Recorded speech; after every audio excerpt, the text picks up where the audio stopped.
Depuis quelque temps, on entend parler sur le continent, dans nos divers pays, notamment au Congo, au Cameroun, en Côte d'Ivoire, au Nigeria, d'empoisonnement. Aujourd'hui, il suffit que vous ayez un tout petit peu de succès. Succès dans votre travail, succès dans vos affaires, succès sur les réseaux sociaux, dans vos entreprises, un peu de succès dans votre vie conjugale. Vous suscitez de la haine, de l'envie, vous suscitez de la jalousie. Et pour ça, pour le bonheur que vous représentez, des personnes mal intentionnées sont prêtes à vous ôter la vie, sont prêtes à vous éradiquer de la surface de la Terre. Et la méthode la plus utilisée présentement sur le continent par ces personnes malveillantes, c'est l'empoisonnement. C'est à croire qu'aujourd'hui, si tu n'aimes pas la tête de quelqu'un, tu peux tout simplement lui mettre quelque chose dans la nourriture ou dans le verre pour l'éliminer purement et simplement de la surface de la Terre. Qu'est-ce qui suscite autant de haine? Quelle est la motivation de ces personnes qui le font? Qu'est-ce qu'on doit faire pour se prémunir? Mon avis tranché sur la question, c'est parti.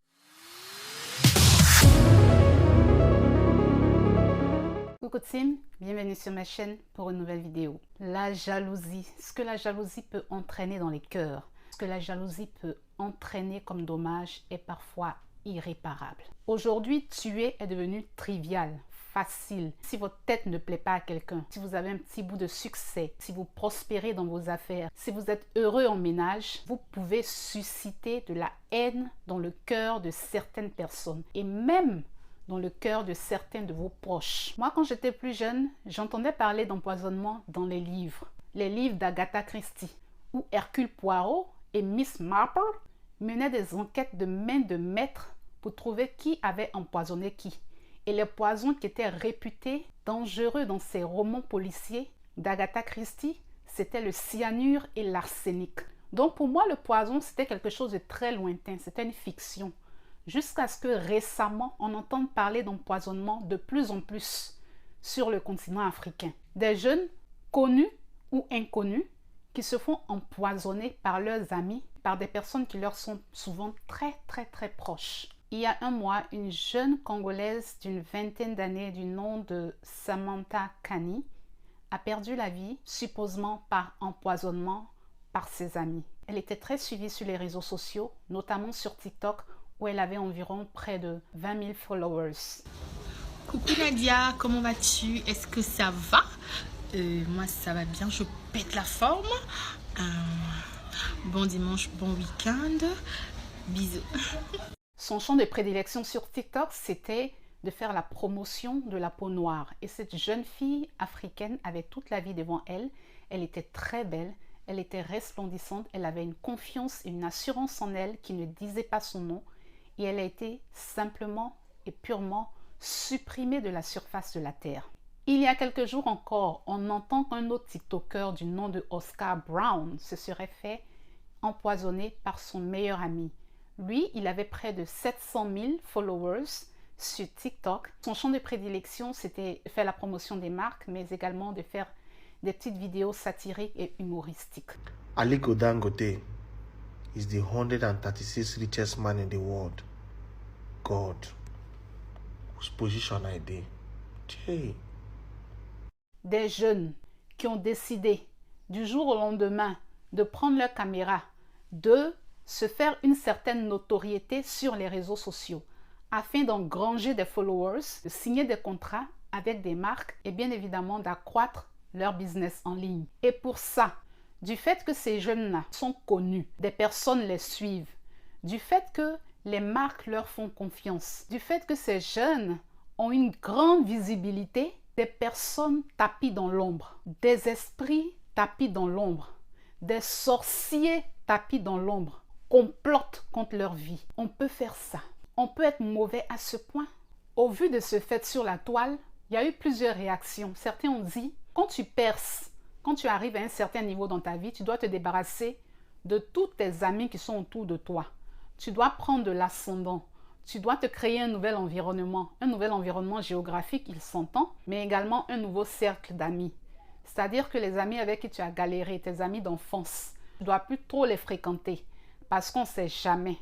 Donc, tu dois te créer un nouveau cercle. Des personnes qui ont peut-être le même standing que toi maintenant, des personnes qui ont la même notoriété que toi, c'est avec ces personnes-là que tu dois évoluer. Comme on dit dans le jargon populaire, les oiseaux de même plumage volent ensemble. Donc, tu ne dois pas t'encombrer de personnes que tu vas tirer comme des boulets ou des personnes qui t'entourent, mais qui en réalité sont en train de trouver la faille pour attenter à ta vie. Certains ont dit par contre que non, c'est pas ça la solution. La solution serait plutôt que les jeunes arrêtent de montrer sur les réseaux sociaux leur bonheur. Que les jeunes arrêtent de montrer sur les réseaux sociaux toute leur vie, leurs avoirs, leurs acquis. Ça attise la jalousie, ça attise l'envie. Et il est de notoriété publique que les personnes même qui ont accès à votre vie, qui peuvent vous faire du mal, ce sont les personnes qui sont les plus proches de vous. Et ça a été prouvé à travers l'histoire. Les exemples sont légion. Judas qui a trahi Jésus, Brutus et César, entre autres. Maintenant, moi, la question que je vais vous poser, vous les tueurs, vous les assassins, vous les meurtriers, vous les empoisonneurs, quand vous supprimez ces personnes-là de la terre, qu'est-ce que vous devenez? C'est-à-dire que votre vie progresse? Vous devenez leur héritier? Expliquez-nous. Parce que cette personne que vous assassinez, est-ce que quand elle meurt, vous arrivez à faire ce qu'elle faisait? Est-ce que cette personne que vous assassinez, quand vous la supprimez, vous prenez sa place? Cette personne à qui vous avez ôté la vie, quand elle n'est plus, est-ce que ses compétences vous sont transférées? Est-ce que quand cette personne décède, vous obtenez ses grâces? Est-ce que quand cette personne disparaît de la face de la terre, on vous rétrocède automatiquement ses grâces et ses bénédictions? Parce que la grâce, là, elle est individuelle. Voilà. Comme on dit dans le jargon ivoirien, c'est Dieu qui donne. C'est Dieu qui donne et qui distribue. Ces personnes que vous avez assassinées, vous avez leur sang sur vos mains.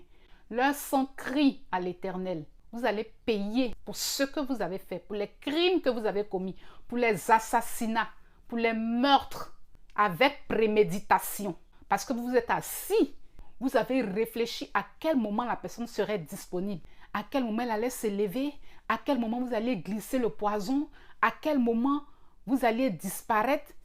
Vous avez même eu le temps d'aller acheter le poison, de discuter avec le vendeur, de choisir et de sélectionner, de voir ce qui est rapide, ce qui tue vite, ou bien de ce qui tue lentement, pour que la personne puisse agoniser sur plusieurs mois sans qu'on ne puisse détecter le poison, dont le diable même joue temps passe dans votre tête. Le diable joue ludo dans votre esprit.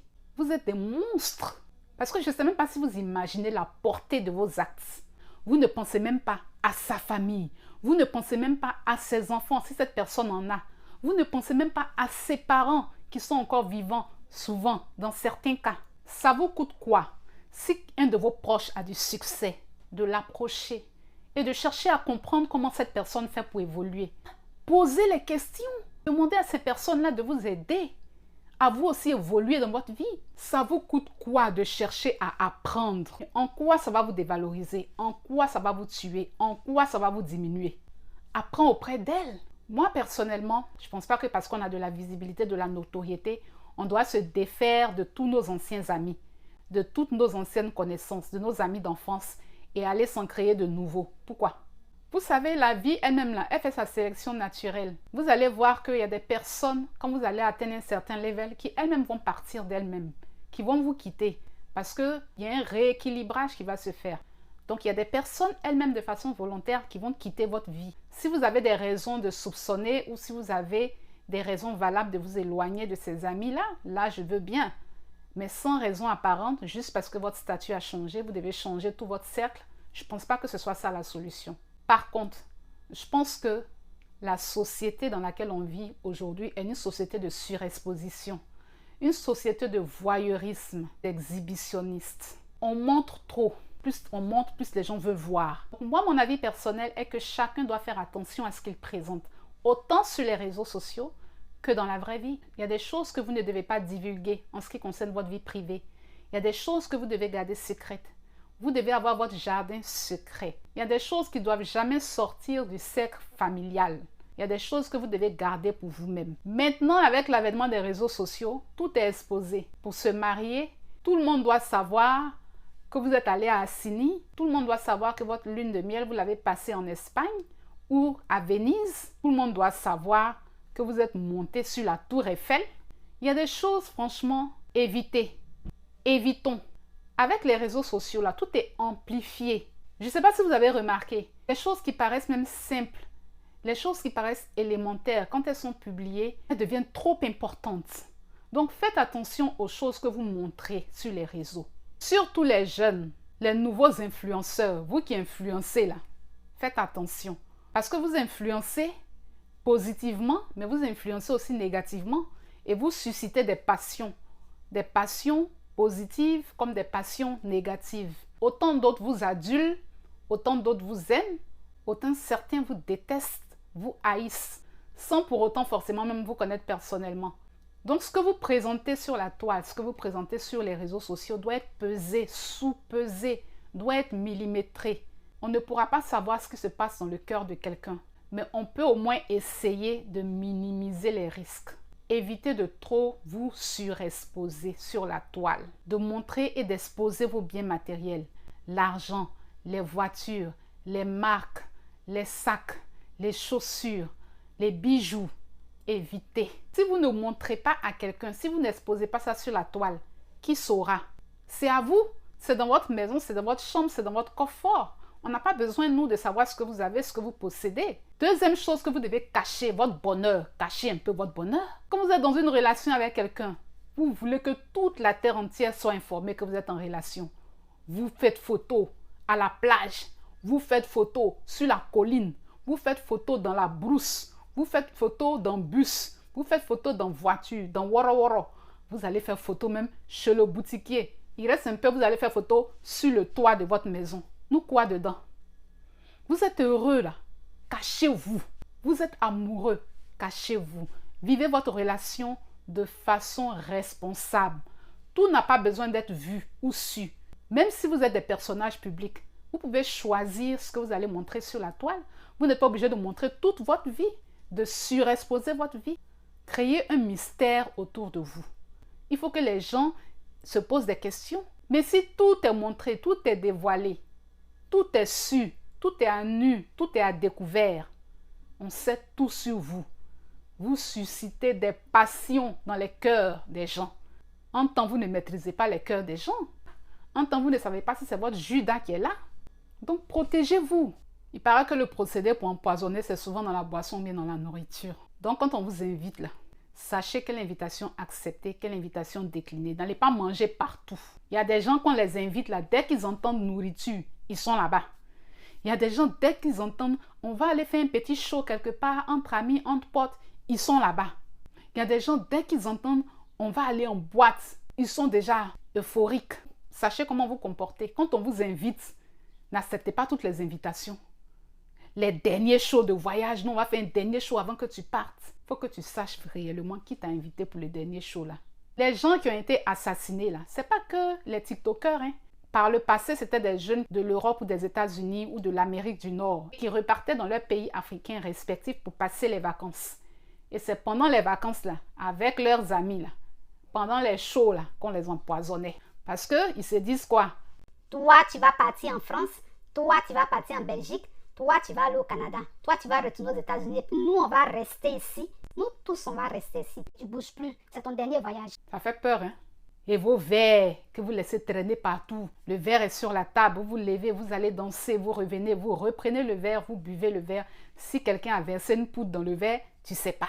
Si quelqu'un a mis arsenic ou cyanure de Agatha Christie dedans, tu ne sais pas. Faisons attention, oh. Le dehors est très dangereux. Le cœur de l'homme se durcit de plus en plus. On n'y peut rien. On est dans la fin des temps. L'homme va devenir de plus en plus mauvais. Ce qu'on peut faire pour se protéger là, c'est se rapprocher de Dieu. Pour demander sa protection, sa faveur et ses grâces. Parce que nous-mêmes là, on ne va pas plus loin que le bout de notre nez. Il y a des mesures aussi qu'on doit prendre par rapport à notre environnement, par rapport à notre cercle d'amis. Savoir avec qui marcher, comment marcher, quelle invitation accepter, quelle invitation ne pas accepter, où aller, avec qui et comment, etc. Parce que le dehors est risqué. En tout cas, team, faites attention. Protégez-vous, protégez vos proches. Gardez votre jardin très secret. Que Dieu nous garde, que Dieu nous protège, que sa grâce et sa faveur soient sur nos vies. Coucou team, voilà, c'est la fin de la vidéo. Partagez, likez, commentez. On se dit à la semaine prochaine pour une nouvelle vidéo. Et surtout, n'oubliez pas, vous êtes plus que vainqueur par celui qui vous fortifie. Ciao!